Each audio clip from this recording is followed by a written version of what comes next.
Solo voy a hablar hoy por última vez en esto. Como sabéis, es una iniciativa coordinada y dirigida por él, por eso no le quiero quitar ningún protagonismo, pero como es la segunda vez que la hacemos, entonces sí quiero primero agradecer otra vez que estéis todos aquí, porque esto solo tiene sentido si vosotros participáis y participáis activamente, con vuestra presencia y a través de eventualmente el diálogo, sin sorpresas, que le damos a nuestra ilustre compañía que tenemos aquí con nosotros. Sabéis que esto es un foro para ir más allá, no, mucho más allá de nuestra vida diaria científica, intentando innovar, intentando hacer transferencia tecnológica, intentando tener impacto, intentando conocer, llevar el conocimiento al límite, así como la tecnología. Aquí intentamos ver las consecuencias de ello, las posibilidades de ello, hacer debates de cómo la ciencia y la tecnología se integran en la sociedad, ayudan a la sociedad,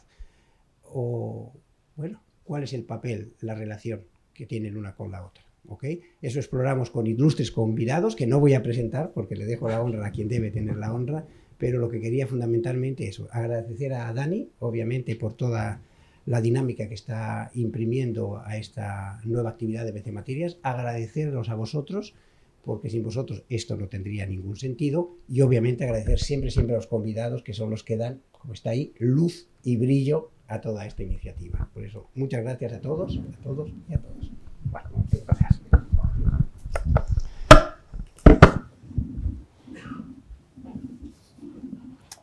Bueno, Egunon, buenos días a todas y a todos y muchas gracias por venir a este segundo encuentro de Materials for Society. Hoy tenemos con nosotros a Jorge García del Arco, que, bueno, yo creo que la mejor manera de presentarte, Jorge, es como emprendedor, ¿no? Sí, de hecho, bueno, primero agradecer que estéis aquí. No vengo con ninguna receta, adelanto. Y quizás quien mejor me ha definido es el chaval, el pequeño, que es más grande que yo ya a estas alturas, pero cuando tenía 4 años en el colegio le dijeron que hacían su aita y su ama, ¿no? Y dice, mi aita es emprendedor, mi ama es la jefa. Entonces, me lo recuerda Google de vez en cuando y lo escribe con su letra infantil y entonces él no sabía lo que era emprendedor, pero yo creo que es el que mejor me ha definido. Si no es difícil de sintetizarlo en una palabra. Si te sirve de consuelo, pasa en todas las casas. ¿Vale? Lo de la jefa. Lo de la jefa. Lo de la emprendeduría ya depende de cada cual, ¿no? Bueno, gracias por estar con nosotros, Jorge, hoy y por compartir tu visión con las personas que están aquí presentes. Quiero agradecer también a la Facultad de Ciencia y Tecnología de la Universidad del País Vasco porque pues, nos apoya con la difusión del evento, también con la grabación y edición de la charla de hoy, que próximamente también estará en las redes sociales de BC Materials. Decía que la mejor manera de presentar a Jorge es como emprendedor. Él nos ha incluido esta pequeña anécdota familiar que ha compartido, pero yo os voy a dar un dato y seguramente aquí, por las caras que veo, algunos tenéis hijos, otros querréis tenerlos, seguramente os preocupará el futuro de vuestros hijos y de vuestras hijas. Pensaréis en algún momento, bueno, pues cuando sea mayor, ¿qué hará? Si a la tierna edad de los 38 o 41 años conseguirá irse de casa, ¿no? Llevar una vida, volar en el nido.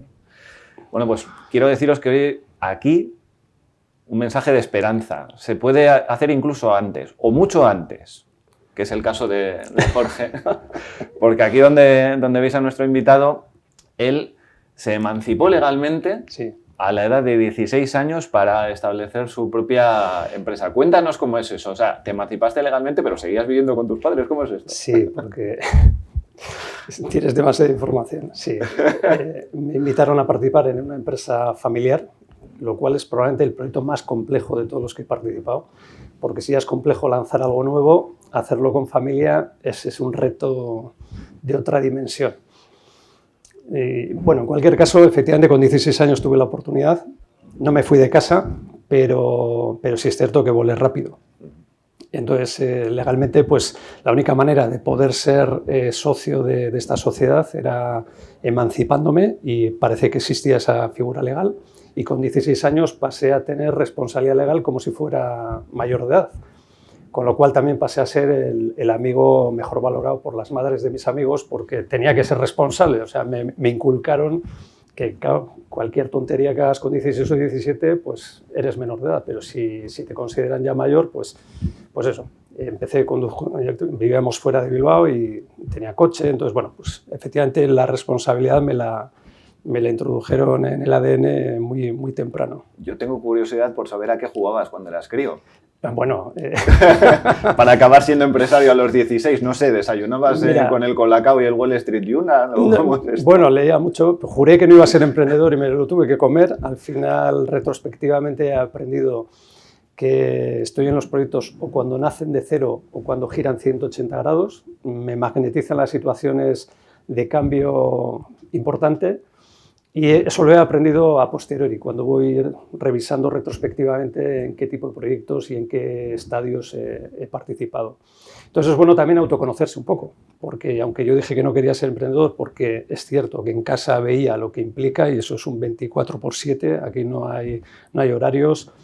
Yo, pues, desde muy pequeño tenía cenas de trabajo en las que venían gente del sector en el que estaba mi familia y estaba escuchando y asistiendo a conversaciones de negocios y aprendiendo muchísimo y viendo la parte humana, que es la que no se suele ver de estas partes, ¿no? Y cómo, pues bueno, es importante, ¿no? Somos humanos, somos subjetivos porque somos no objetivos, ¿no? Entonces, las emociones tienen una parte importante en las decisiones que tomamos, aunque queramos racionalizarlas a posteriori. Examinando un poco tu formación, tienes una formación en marketing, pero poco a poco se observa que vas formándote en proyectos que tengan propósito, ¿no? Que se dice ahora, con un impacto social. Bueno, quería hacer un poco un primer bloque de esa trayectoria profesional que empiezas en el sector de la telecomunicación, sí. Con unos puestos pues de responsabilidad, pero que son, digamos, no sé cómo decirlo, más clásicos, tal vez, ¿no? Sí. Podría decirse, ¿no? Pues sí. Jefe de B2B y B2C en Euskaltel, por ejemplo, durante los 8 primeros años de vida de la compañía. Primero, ¿puedo sospechar tal vez que eso te tuviera un poco encorsetado por tu manera de ser? Es decir, bueno, yo hago lo que tengo que hacer por el bien de la compañía, ¿no? Que eso es una cosa que todo el mundo tenemos que hacer, pero además, ¿cuándo se da ese salto a lo social? Bueno, quizás efectivamente estaba ahí.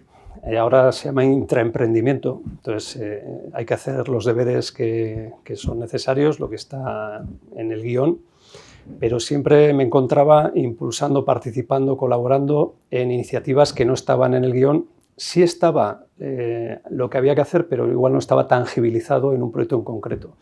Entonces, al final siempre estábamos participando en lanzar iniciativas nuevas, pruebas de concepto, y eso ahora se llama intraemprendimiento, se generan spin-offs. Entonces, antes no tenía nombre, era pues, estar en todas las salsas y retrospectivamente, pues eso, me di cuenta que siempre alineado con el marco estratégico. Es decir, también es cierto que a veces podemos tener tendencia hacia lo que nosotros, los sesgos que priorizamos o que nos gustan más, pero si el marco estratégico que ha definido la organización era coherente con esa iniciativa, bien, si no había que ajustarla, y si no, pues era un tema personal que no procedía a hacerlo en la organización o no tenía mucho sentido, ¿no? Entonces, cuando alguien te preguntara siempre por qué se está haciendo esto, porque está alineado con esto, o con aquello, o porque refuerza aquello, o hemos hecho un piloto que demuestra que este experimento tiene sentido. Entonces, siempre que estés alineado con los objetivos y los valores, porque una cosa es los que queremos conseguir y otra los cómo, y los cómo a veces son tan importantes o más que esos objetivos, pues eso es una garantía de que no te equivocas, ¿no? Y que aprendes. Y ese es otro elemento, otro ingrediente que he aprendido que me motiva, ¿no? A aprender, no hacer siempre lo mismo en sectores tan intensivos de inversiones en los que tienes que proyectar a varios años vista. Predecir lo que va a ocurrir con 18 meses de antelación pues puede llegar a ser aburrido para perfiles dinámicos, ¿no? Entonces tienes que estar sumando, aportando algo más de valor. Esa es un poco nuestra humilde experiencia. De Euskaltel ya, digamos, pasas a otra experiencia profesional en el cual, si no me equivoco, pues estáis bueno, pues un poco de asesoramiento empresarial. No sé si eso te lleva naturalmente al siguiente proyecto. Sí, a ver, el componente social en primera instancia y luego el medioambiental siempre estaban en lo que hacíamos. O sea, se habla ahora de la triple sostenibilidad y todos los proyectos deberían aspirar a esa triple sostenibilidad. Priorizar un eje sobre el otro genera desequilibrios y es bueno pues, aspirar a que pues, genere algo positivo, ¿no? Porque todo lo que hacemos genera, aunque no queramos, externalidades y materialidad que puede ser positiva o negativa. Entonces, pensar desde el diseño de lo que hacemos, lo que estamos buscando, el qué hacemos, cómo hacemos y el por qué y el para qué, responder a esas tres preguntas es normalmente interesante hacerlo, y desde el diseño. Y bueno, has pegado un salto porque es cierto que es difícil, mi trayectoria yo creo que ya este es el 10º proyecto en el que estoy y yo creo que me quedan todavía. Y es quizás la diferencia respecto a otras generaciones. Antes empezabas en una organización y te jubilabas en esa organización. En mi época no todo el mundo ha tenido igual tantos saltos, pero ya es más habitual tener varias experiencias. Y yo creo que lo que nos espera, y veo gente que es de este siglo, no como dice mi hijo el pequeño, que yo soy del siglo pasado, pues creo que más o menos tenemos que tener esa adaptabilidad a que las cosas, pues hay diferentes oportunidades y probablemente no sea la misma muchos años, ¿no? Pero en cualquier caso, sí que tú tener tu camino trazado de lo que quieres, conocerte, autoconocerte, yo creo que es muy importante. A veces nos estresamos. Yo creo que hay que diferenciar el estrés positivo del negativo. El estrés positivo es como el colesterol, no es malo. El otro es el que hay que vigilar de igual no hacer lo que no está alineado con tus valores y bueno, pues romper ese equilibrio, ¿no? Porque vas a sacar mucho más de ti si estás alineado con ese proyecto. Entonces, bueno, pues hay varios saltos, como te decía. Quizás por hacerlo retrospectivamente. Sí, no me quiero dejar nada, pero es quien mejor lo conoce. Claro. Pero por hacerlo por bloques, sí. Primero el proyecto familiar, que fue el mayor aprendizaje de lo que es una organización pequeña de menos de 10 personas, con la complejidad que os decía de que había familiares y eso lo hace más exigente, si se puede decir. Más delicado, tal vez, ¿no? Sí, pero bueno, es muy interesante el aprender a relacionarte con diferentes perfiles. Ser capaz de discriminar lo personal de lo profesional es un reto. Es que empezaste fuerte, ¿no? Sí, pero bueno, interesante también que el no estar condicionado por las prácticas de un sector lleva a que con acercamientos frescos puedes dar soluciones que igual no están contempladas o no son habituales, pero siempre con respeto, ¿eh? Y ahí eso es muy importante. Y esa diversidad no solo es de género, que quizás estamos muy acostumbrados y es necesario seguir siendo vigilantes a este respecto, pero la diversidad generacional creo que es importante también. La experiencia a veces la desestimamos, no lo que ha pasado en el pasado es aplicable al futuro, pero todas las generaciones tenemos algo que aportar si estamos en torno al mismo proyecto. Entonces, esa diversidad yo creo que enriquece, bueno, creo no, lo he vivido y es muy interesante el que la conjuguemos. Y ya si la haces internacional, más todavía, porque mucho que aportar, ¿no? Todas las culturas, todas las generaciones tenemos mucho que sumar.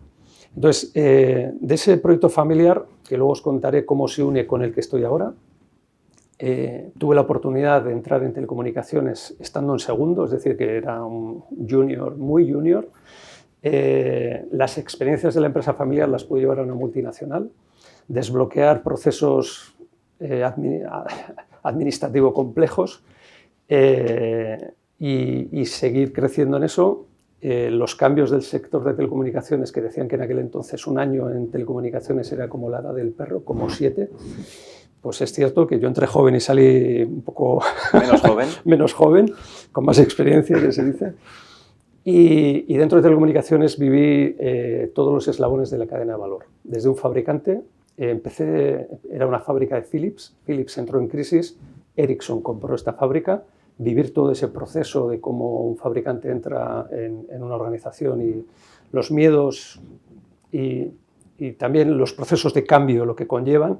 Claro, la perspectiva de alguien joven que no tiene una mochila familiar, etcétera, es diferente las decisiones que tomas en una etapa de tu vida que a posteriori, ¿no? Y también cuando se abordan los procesos de cambio dejar muchas hojas en blanco no ayuda, la comunicación es clave. La gente luego puede interpretar lo que sea, pero ser muy claros en ese mensaje, lo más claro posible, ayuda a quitar incertidumbre, miedo y que se interprete siempre la visión, la perspectiva negativa. Y aprendí mucho de procesos de cambio en estas experiencias, ¿no? Estando en Ericsson, nos contrató la corporación IBV a un equipo de 20 personas para lo que iba a ser la segunda licencia de operador móvil.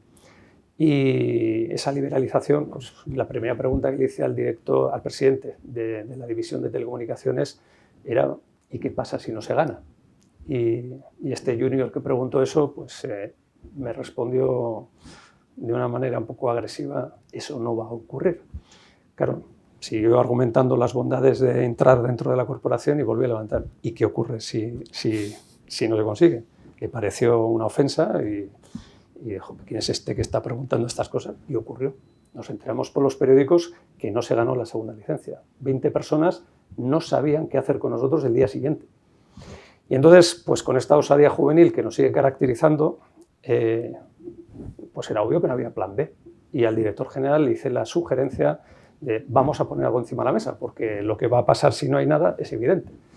Hicimos una propuesta, llegamos a un acuerdo con una empresa que no era muy conocida, se llamaba Nokia, y tuvimos la exclusiva en España de lo que luego acabó siendo el fabricante número 1 del mundo.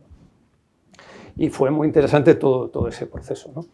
Y nada, estando en esta empresa, que la hicimos rentable desde el primer año y acabó siendo la última que vendió la corporación IBV, es una empresa que acabó facturando 1.300 millones de euros, y desde Bilbao, quiero decir que también a veces parece que tienes que estar en otras localidades, pero si eres capaz de crear un buen proyecto, allá donde esté, con talento sumando, se pueden conseguir cosas. Pues el cliente más grande que teníamos, que pertenecía a una corporación financiera, pero que invertía en 5 sectores estratégicos, pues me invitó a ir a Madrid, a las afueras de Bilbao, y otra experiencia muy interesante. Y estando allí fue cuando me llamó Euskaltel. Entonces, bueno, pues de un fabricante pasé a un mayorista de tecnología, posteriormente a una cadena de tiendas y posteriormente a un operador desde cero. Entonces, esa visión también integral de lo que es un sector, me he dado cuenta que no todo el mundo tiene. Hay gente que repite la misma experiencia muchas veces, pero no es lo mismo que estar desde diferentes ópticas, ¿no? Y yo creo que eso te da un plus que te ayuda a ser más consciente de lo que hay y de lo que no hay.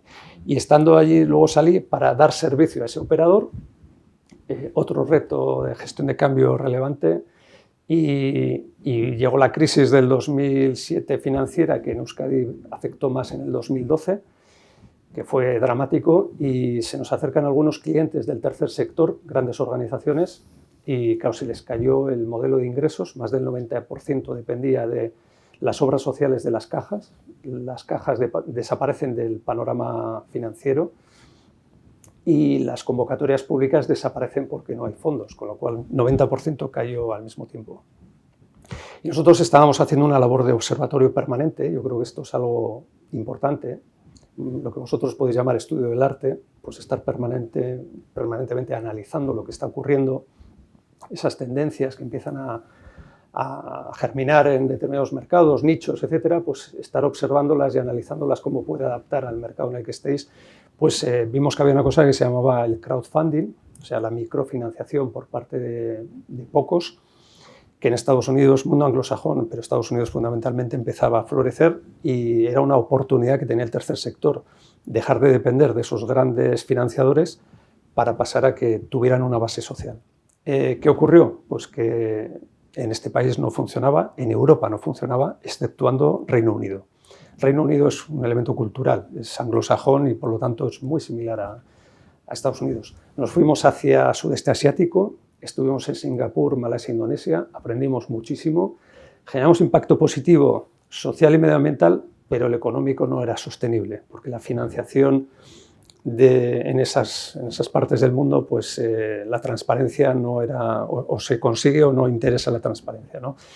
Con lo cual, cuando Cambridge sacó un observatorio estudiaba modelos de microfinanciación, salió que en Europa el 73% de todos los modelos de crowdfunding, que había una taxonomía de 9 modelos, se hacía en Reino Unido.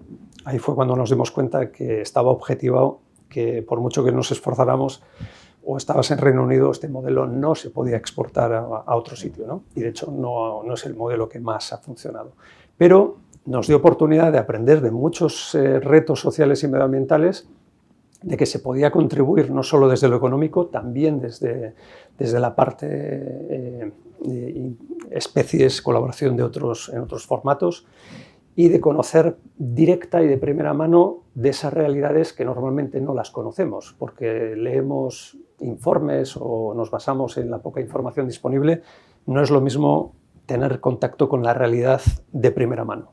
Y esto es algo que desde la ciencia yo creo que es relevante. Yo creo que todo el mundo, ¿no? Pero en ocasiones se puede perder la perspectiva de la gran aportación que podéis hacer, pero el laboratorio tiene que tender puentes hacia esas realidades que quiere solucionar. Y la única manera es hablando con las personas, que igual no van a hablar con una semántica formal y súper detallada como vosotros estáis acostumbrados, pero vais a captar lo que subyace ahí y seguro que os va a alimentar y os va a ayudar a priorizar dentro de los métodos y vuestros experimentos y todo lo que vais a hacer, lo que probablemente genere un impacto pues, mayor en todas esas vertientes económica, social y medioambiental. Entonces, animamos, nosotros que estamos en este último proyecto, precisamente haciendo ese puente desde el laboratorio, y en este caso estamos hablando de sensórica y metrología cuántica, que hay que hacer un esfuerzo para hablar de tecnologías cuánticas en estos momentos, pero lo que buscamos es las aplicaciones. Y ahí es donde tenéis todo que aportar. Necesitamos cada vez más ciencia.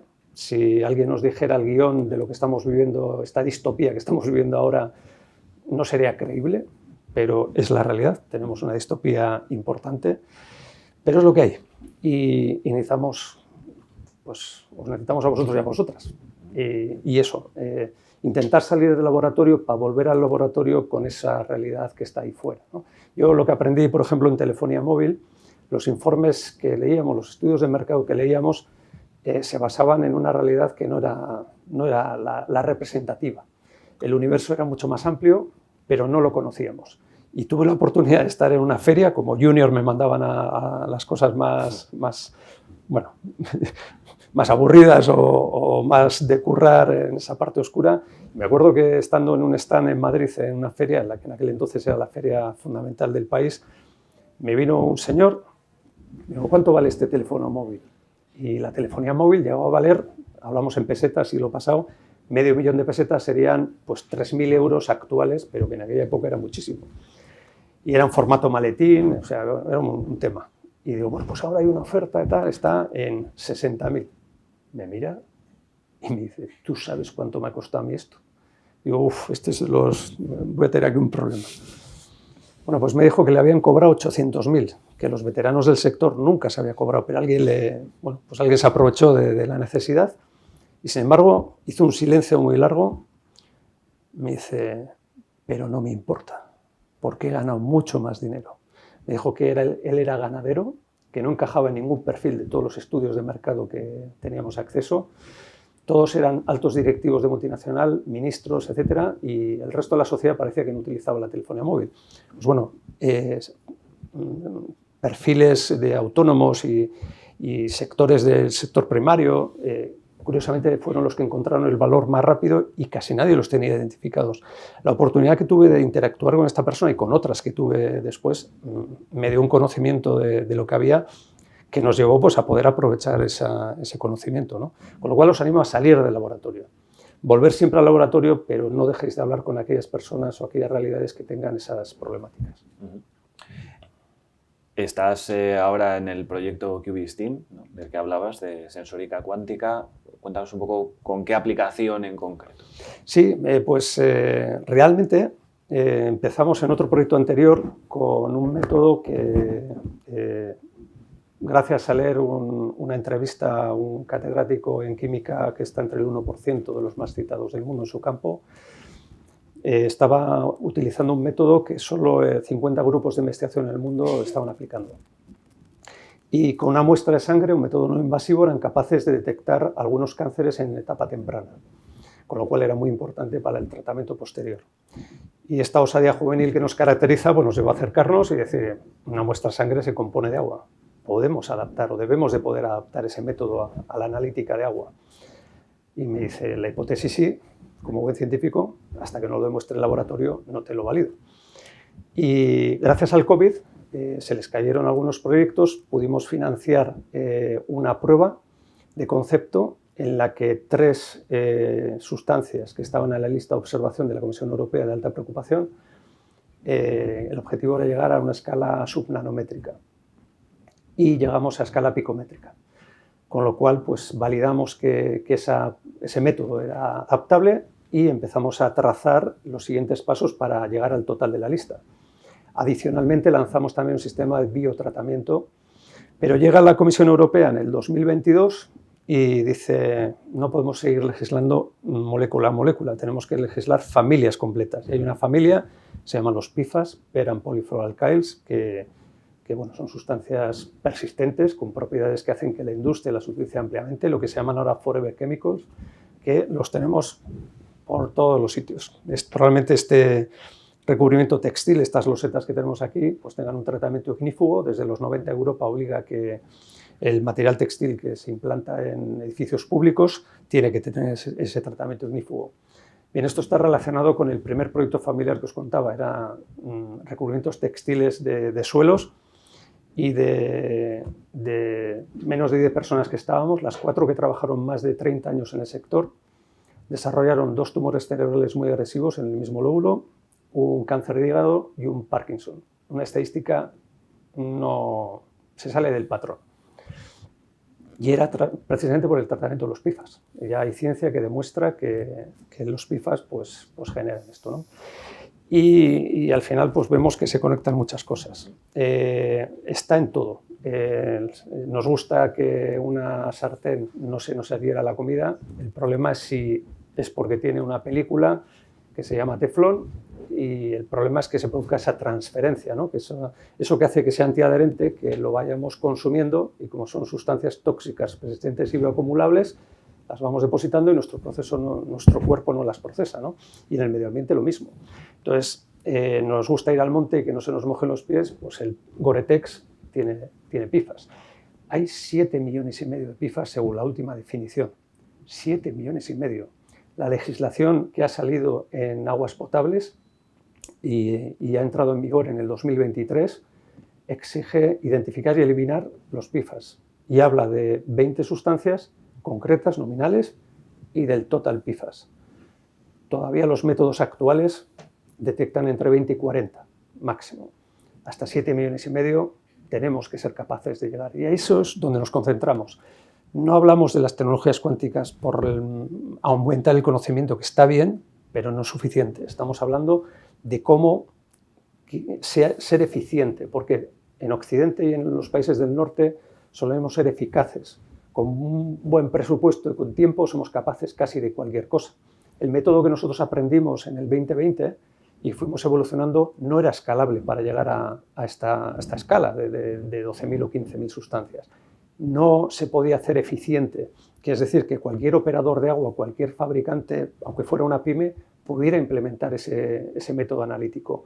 Por lo tanto, el pensar en cómo la ciencia puede realmente llegar a ser una solución implantable y que genere ese impacto es lo que es importante. De la eficacia a la eficiencia es lo que yo creo que tenemos que andar. Perdona, menuda respuesta. Bueno. Es compartir experiencias. Has venido a hablar. No, pero bueno. Bueno, sí, es un poco en lo que desemboca, ¿no? en el tratamiento, la sensórica de agua, para ayudar a un gran problema que tenemos a escala global. Entonces es eso. ¿Qué estamos haciendo? ¿Estamos haciendo sensórica cuántica o estamos dando respuesta a retos de salud pública y medioambiental? Creemos que estamos en esto.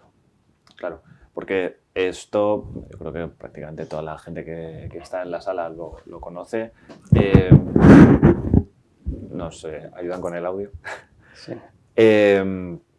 hay muchas zonas del mundo donde el estrés hídrico es muy potente y es algo que va a más.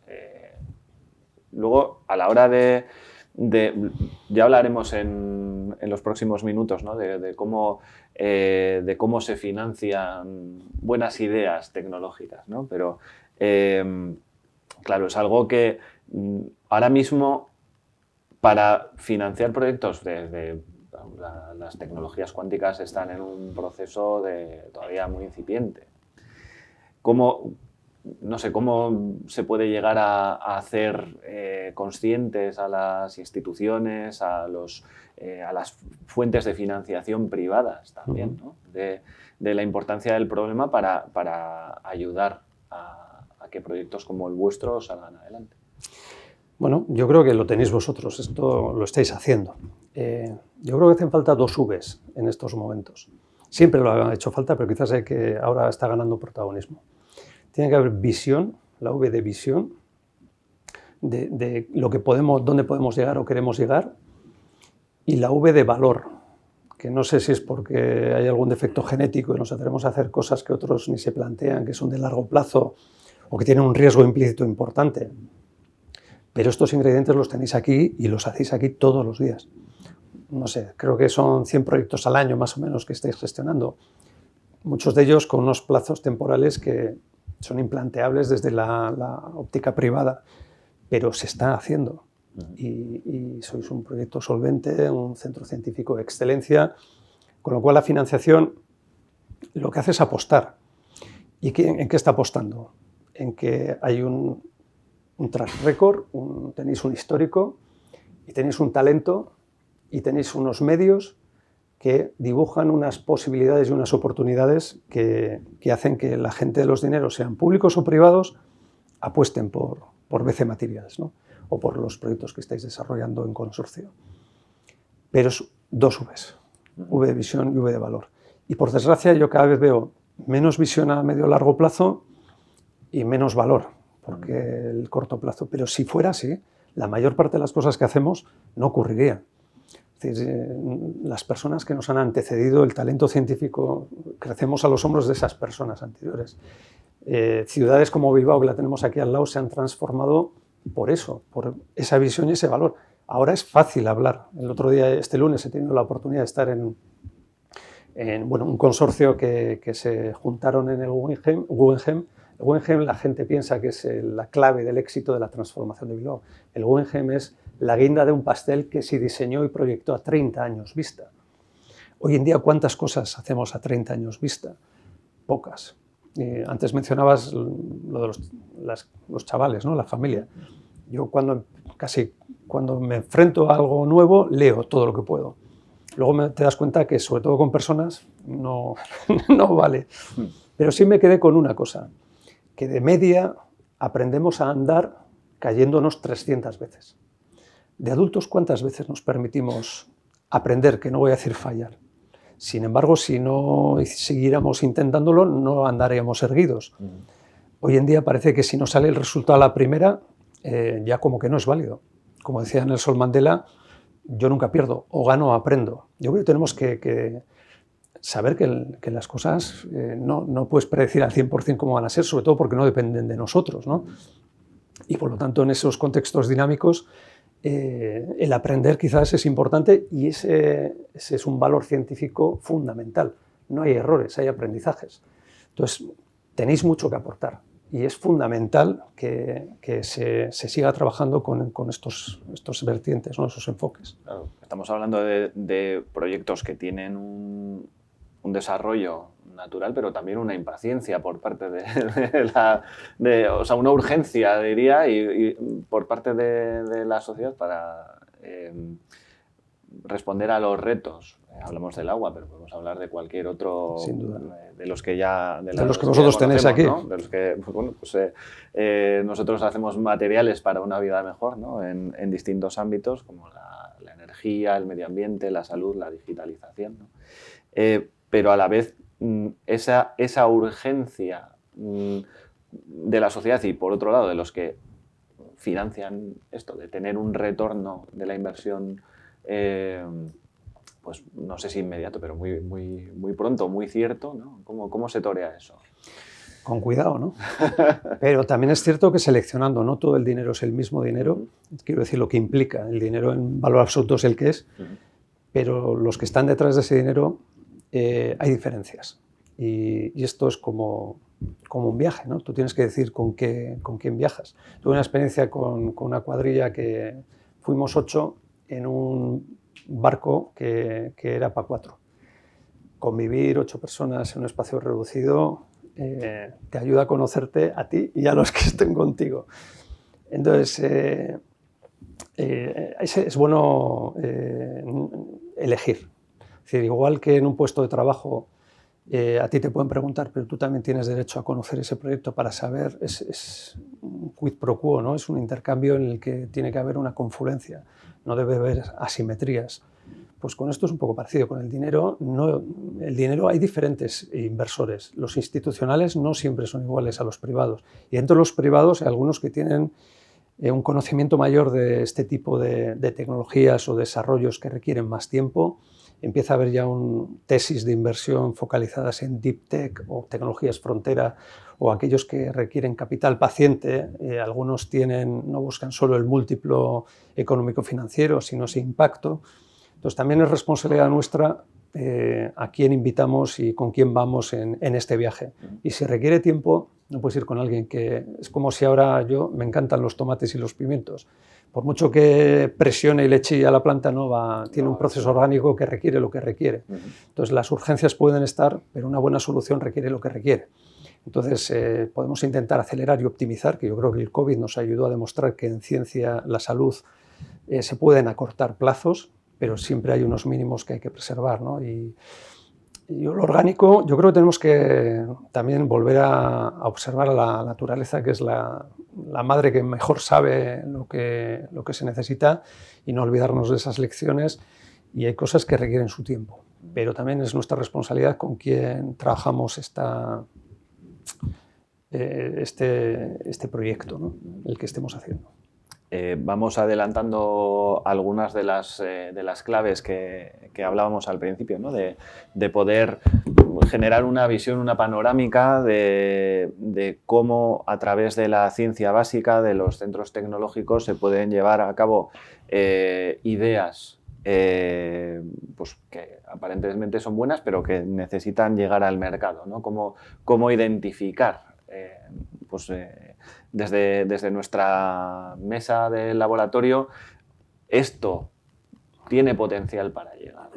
No sé si esa visión, el valor, algún ingrediente más en tu opinión.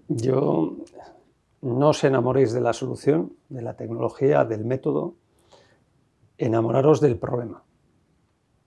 Si ponéis al problema en el centro y aquellas personas que tienen la problemática, iréis teniendo las respuestas, porque a veces tenemos algo que es impecable, racional, ha funcionado en una prueba de concepto, pero igual no aplica en esa problemática o no es la mejor solución. Entonces, el sesgo hacia lo que nos gusta, nos interesa, o el dominio de conocimiento que tengamos puede conllevar a que ese sesgo subjetivo predomine sobre lo que realmente corresponda. Entonces, yo cuando tenemos algún planteamiento, algún proyecto, si no recibo ninguna crítica, para mí es una alerta, porque no he contrastado lo suficiente. Tiene que haber alguien que me plantee algún problema dentro de la solución que estamos trabajando. Y quien siempre normalmente es más fiable en esa respuesta, es las personas o las organizaciones que tienen la problemática.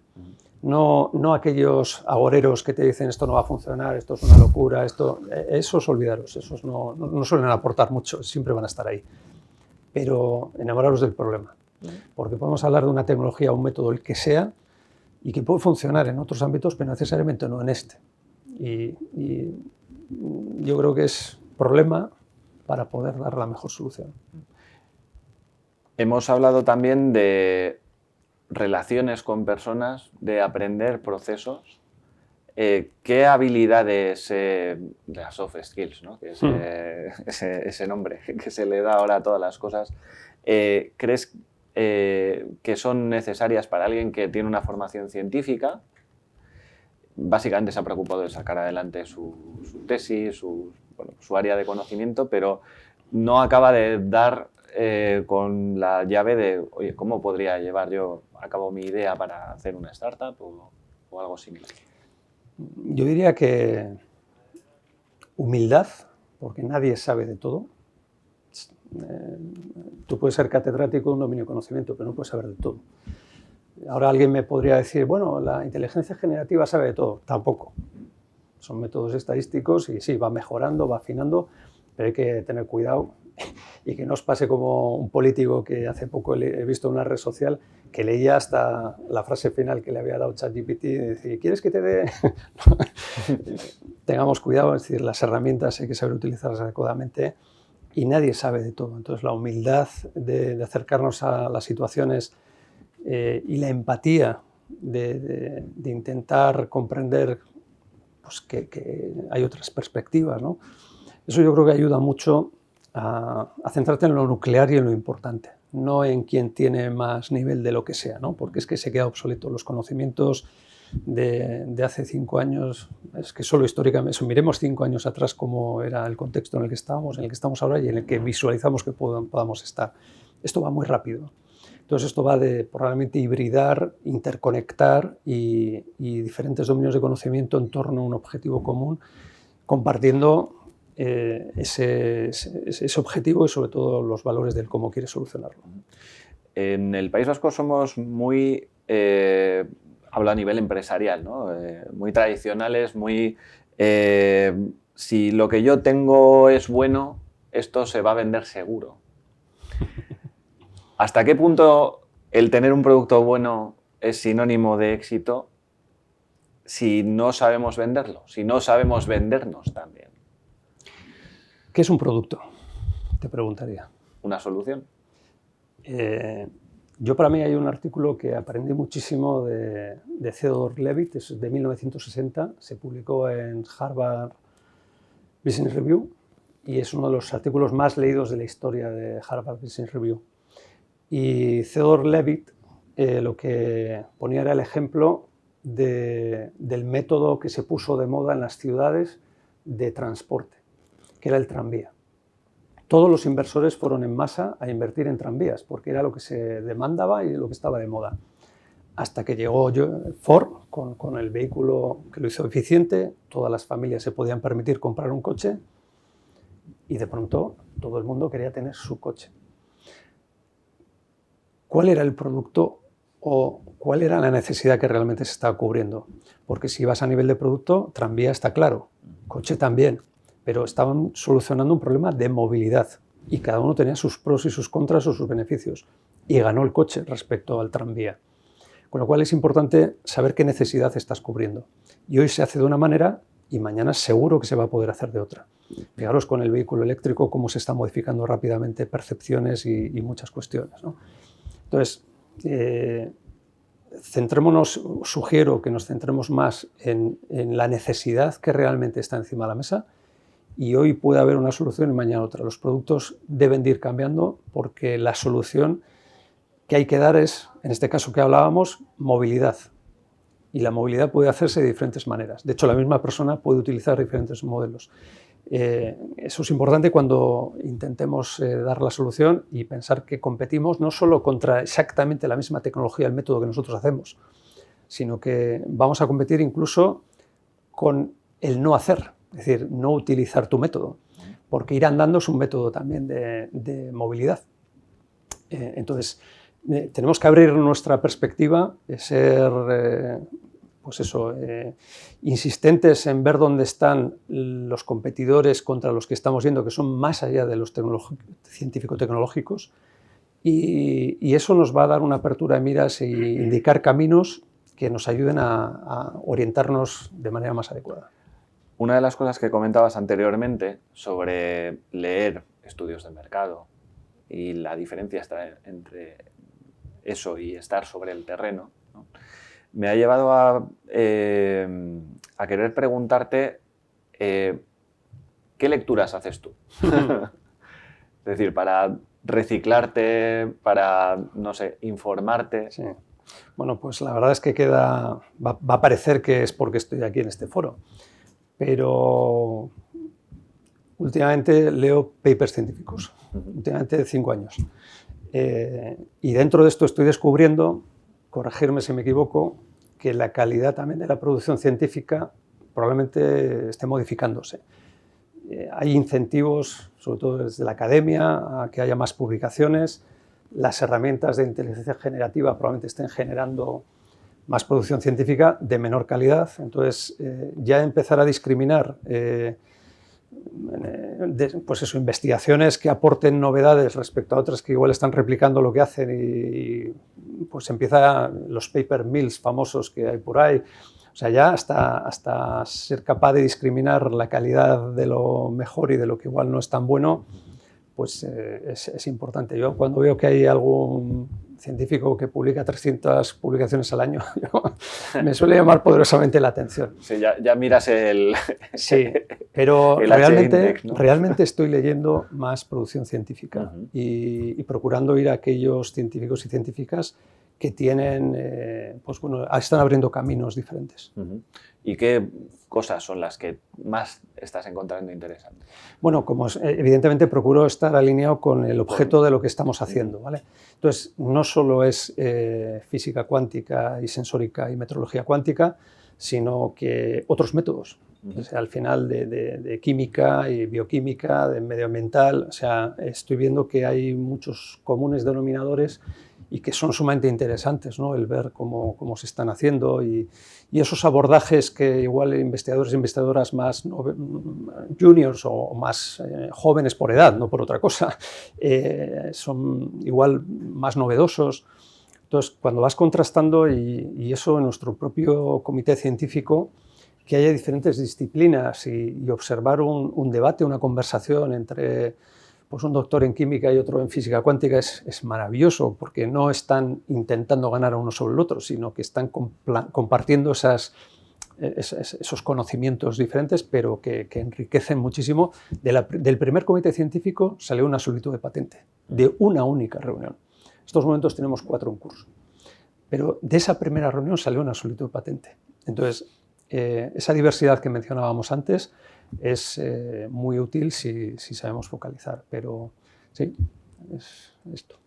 Se nos abre todo un mundo con las tecnologías cuánticas, que es en el ámbito en el que te estás moviendo.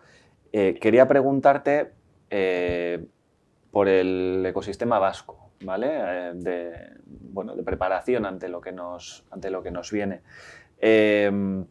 Porque hay una inversión pública, en breve tendremos un ordenador cuántico, se están empezando a mover iniciativas para promover el emprendizaje en tecnología cuántica. Bueno, danos un poco tu opinión, tu visión sobre en qué momento estamos y hacia dónde vamos, o humildemente, pues hacia dónde tendríamos que ir.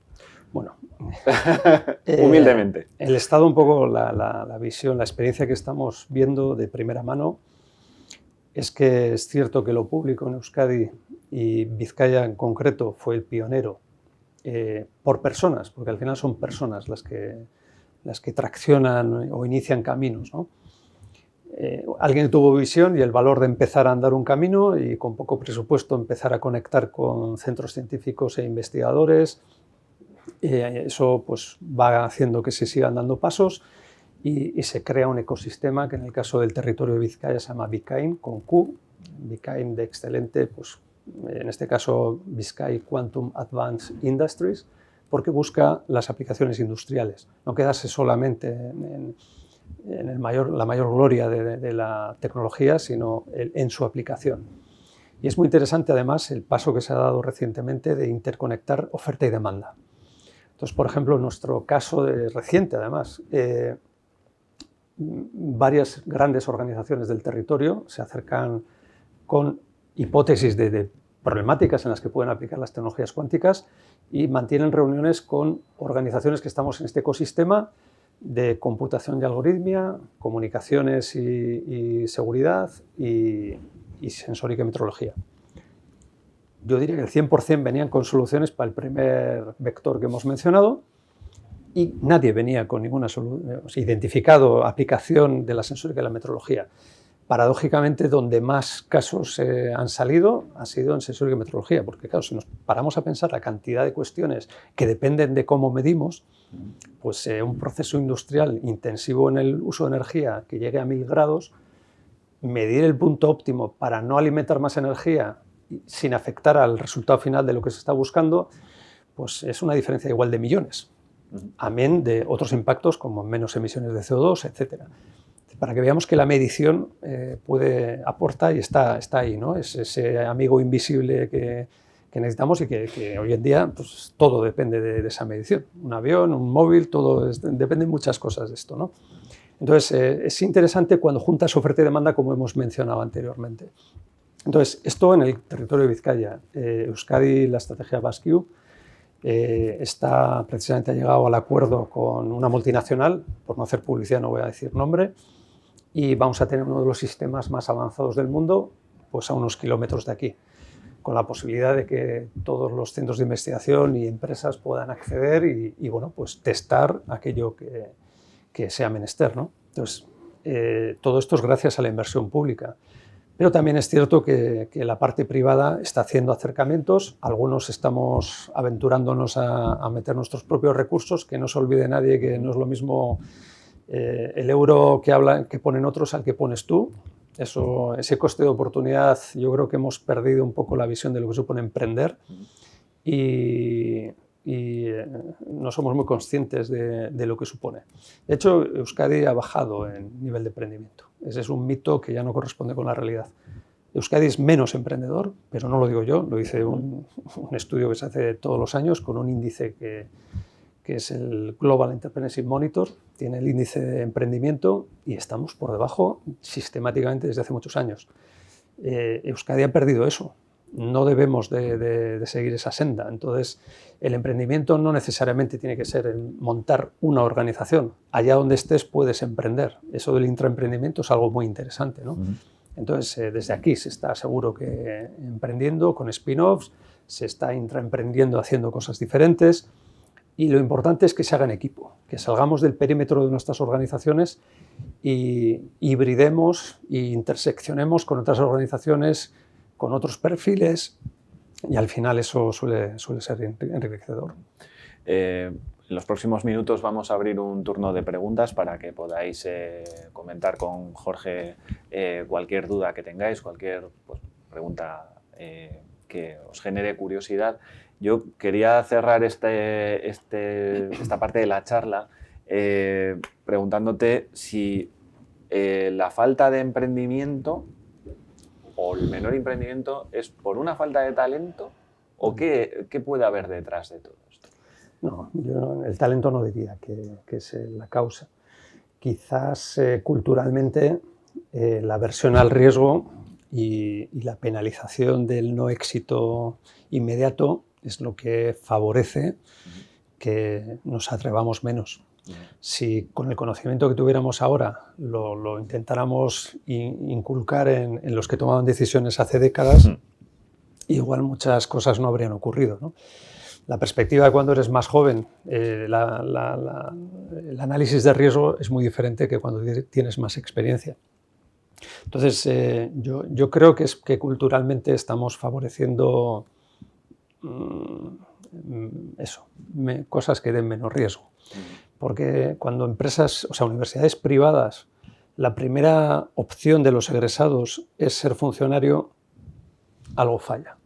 Y no digo por eso, digo, necesitamos de todo, pero no puede ser que todo el mundo quiera una seguridad en un contexto que no es estable. Que aporta el valor que aporta, ¿no? Sí, no, porque necesitamos de todo, pero parece contrario a la lógica que en una universidad privada la primera opción sea ser funcionario, ¿no? Nos parece no coherente o a priori no lo parece, ¿no? No parece.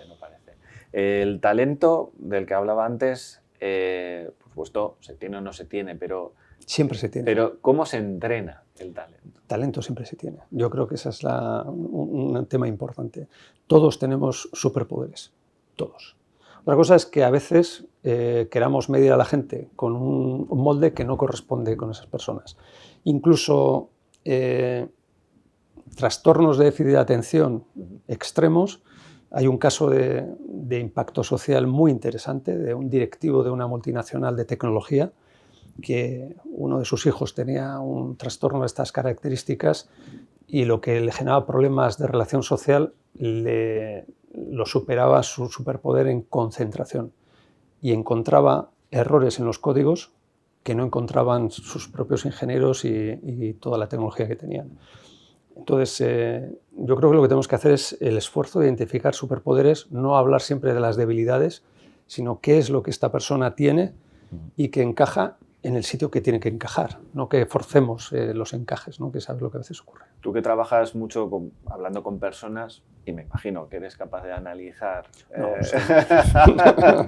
supongo que por tu experiencia, ¿no? Por tu formación profesional, a la gente que habla contigo, ¿cuáles son las señales que te pueden decir esta persona me parece que tiene un talento especial para esto? No vamos a decir no tiene talento, sí tiene talento, porque evidentemente era una pregunta mal formulada. No, no estaba mal formulada, ¿no? Pero, no, porque se tiene o no se tiene para ciertas cosas, eso ¿no? Eso es. Pero desde tu perspectiva, me imagino que, por lo que te digo, por tu trayectoria profesional y tu trato con gente de todo tipo, eres capaz de hacer una primera radiografía de una persona. ¿Qué es lo que te enciende la bombillita esta de creo que estoy hablando con una persona que tiene talento, que puede desarrollar una idea, ¿no?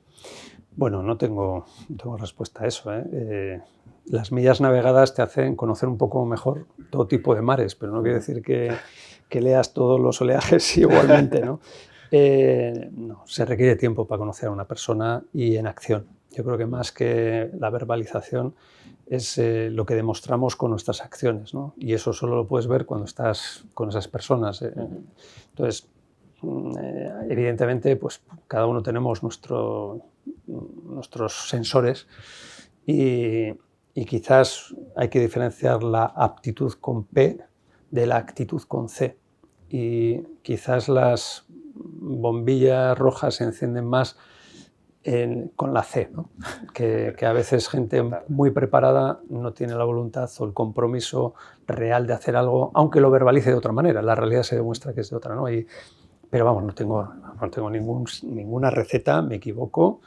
Procuro equivocarme lo menos posible, pero me equivoco, porque las personas pues, somos así de diversas y de ricas, ¿no? De que igual hoy actuamos de una manera y mañana de otra. Entonces no me atrevo a decir que mi análisis sea el correcto. Se van demostrando las cosas, nuestras acciones hablan más que nuestras palabras. Bueno, yo creo que todo lo que nos has ido contando me parece muy, muy enriquecedor para la gente que estamos aquí, para la gente que luego va a poder ver la charla en diferido, pero al fin y al cabo para quienes hacemos estas charlas, para vosotras, para vosotros, yo puedo tener una serie de preguntas, pero seguro que entre el público vamos a tener alguna que otra y mucho más interesantes de las que te haya podido realizar yo, Jorge. Con lo cual, bueno, pues si quienes queráis hablar vais hablando, levantando vuestras manos, tenemos un par de micros de sala y procedemos al coloquio. También es cierto que puede haber gente que es un poco tímida, ¿eh? Aquí está un tímido, ¿eh? Bueno, pues, yo he tenido que entrenarme en esto y sigo entrenándome. Bueno, estos son pruebas que ponemos con focos, claro, con micros. Pero a nadar aprendes tirándote al agua. Claro, eso teóricamente no aprendes. O sea, tienes que echarte al medio, ¿no? No sé si veo por ahí alguna mano. So, are you going to make a chip here for this in the Basque Country, or you were mentioning Zurich instrument? No, I didn't mention anything about Zurich. No, our system, our first approach for the challenge of identifying PFAS in water, it has three main blocks. First of all, it's hardware, is quantum technology first generation. Then we have quantum sensing, is second generation. And then we add AI and machine learning in order to treat and process all the data we generate. So these are the three main blocks we are using. I can tell you much more because it's patent filed, but we are generating from here, from the Basque It is Country. all about quantum metrology. Yeah, well, So for but it has atomic clock it has sensing as well, sensing. Thank you. and Vicentes. Miquel. Bueno, muchas gracias por su charla y por compartir su experiencia. Me gustaría preguntarle qué diferencias hay en las condiciones objetivas del mundo real para que, bueno, sin falta de talento, sin una reducción aparente de talento o de personas, estamos reduzcando esa emprendeduría, o en base a su experiencia de emprendimiento durante estos últimos años.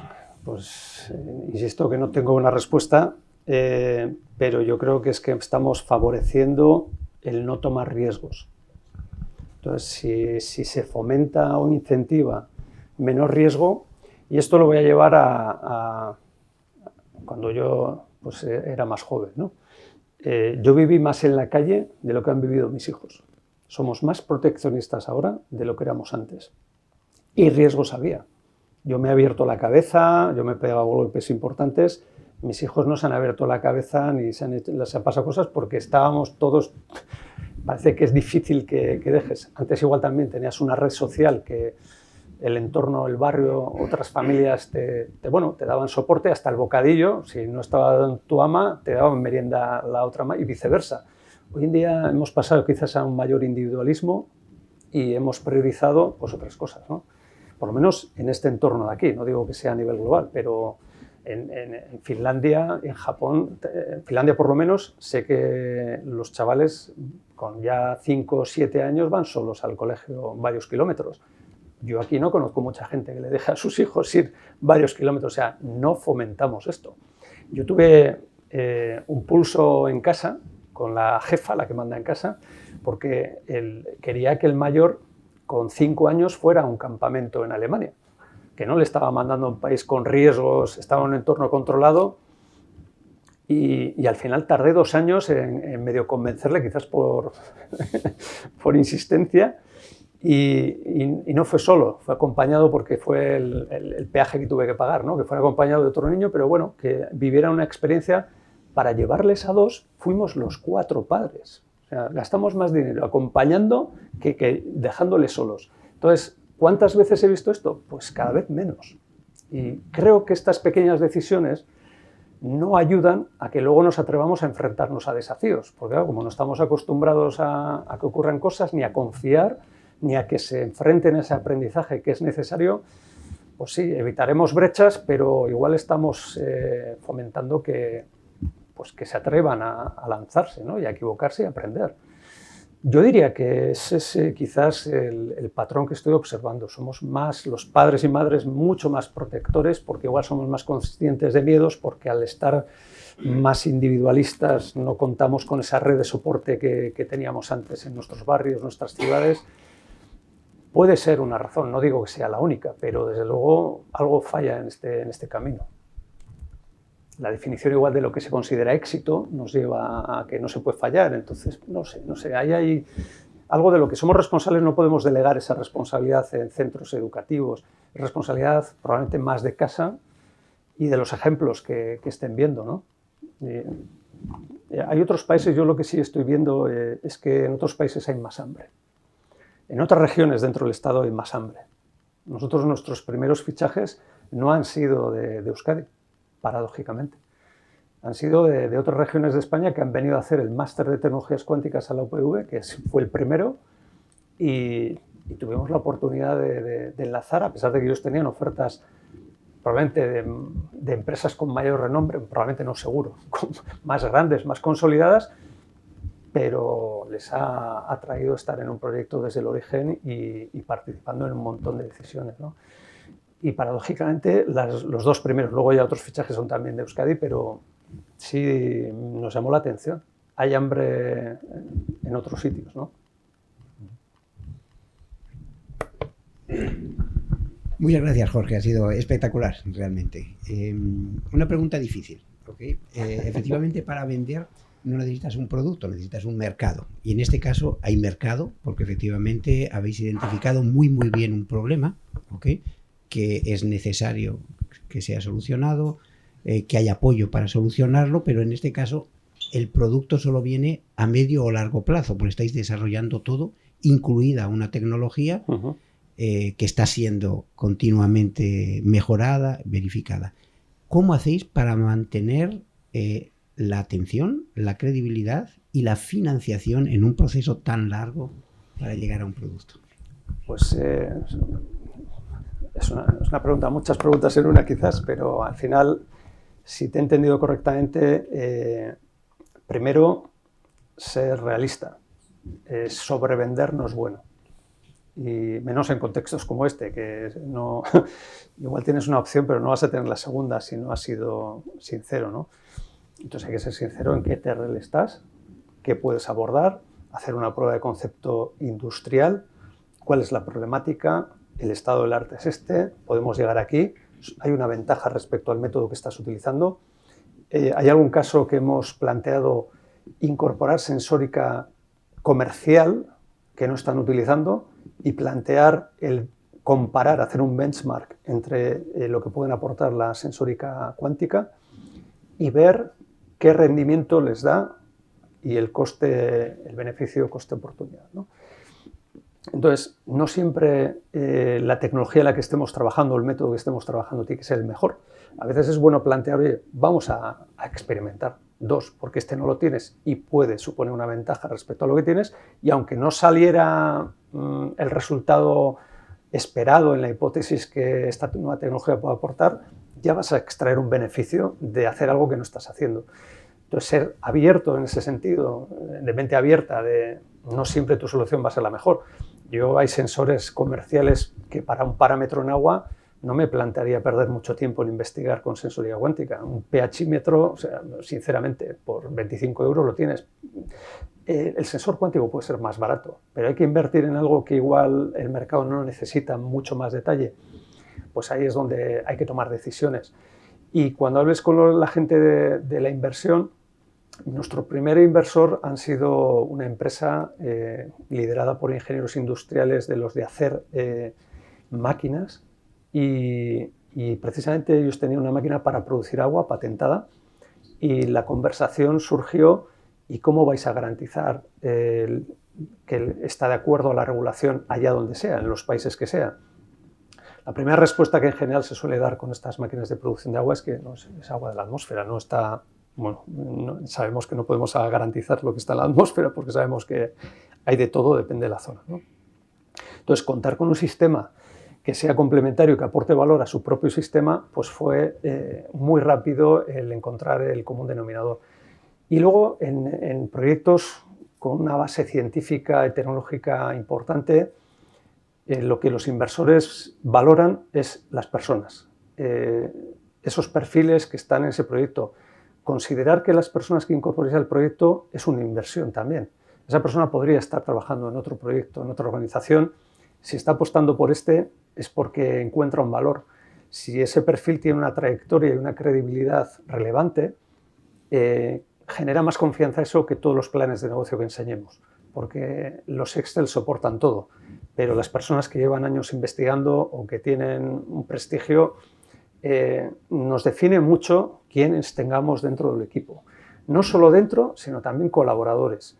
Si hay una spin-off de BC Materials y BC Materials colabora con ese spin-off, le da valor, se dan valor mutuamente, la spin-off y el centro.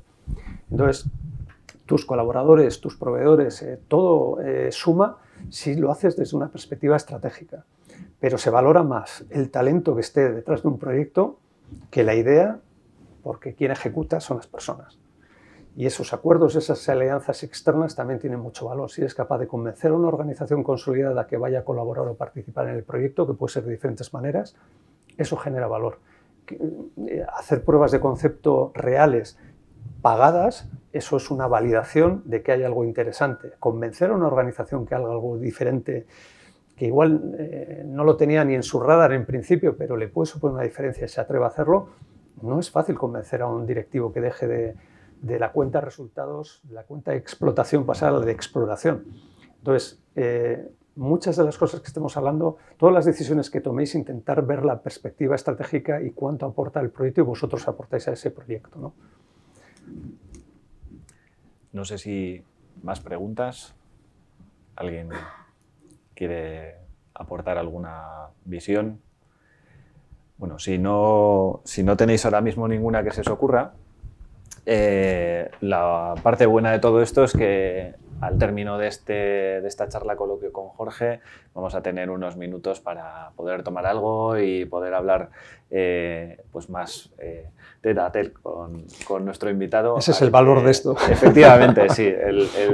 Siempre de todo entra mejor con un poco de comida y de bebida, ¿verdad? Bueno, pues Jorge García del Arco, muchísimas gracias por estar con nosotros hoy, por ser nuestro segundo invitado del ciclo Materials for Society. Y nada, bueno, pues te deseamos todos los éxitos del mundo, que estamos seguros de que los vas a tener por tu experiencia, por el valor que aportas a los proyectos que emprendes y bueno, y porque entras ahora en un mundo, pues no sé si inaprensible o sí aprensible, como es las tecnologías cuanticas y que bueno, pues van a ser decisivas para el futuro de la ciencia y tecnología en los próximos años. Agradeceros a vosotros y a vosotras y sobre todo que sigáis en eso que estáis haciendo, porque ahora es importante las decisiones que tomáis, lo que contribuyen. Antes has mencionado en el origen la luz. Yo creo que estamos ahora en un pulso entre la luz y la oscuridad. Cada uno tenemos que elegir dónde nos posicionamos. Y yo creo que vosotros estáis en esta parte de la ciencia que es necesaria. Con lo cual, pues nada, agradeceros y seguir ahí impasibles a la demanda. Muchas gracias, Jorge, y nos vemos en una próxima ocasión. Venga, es que ricasco.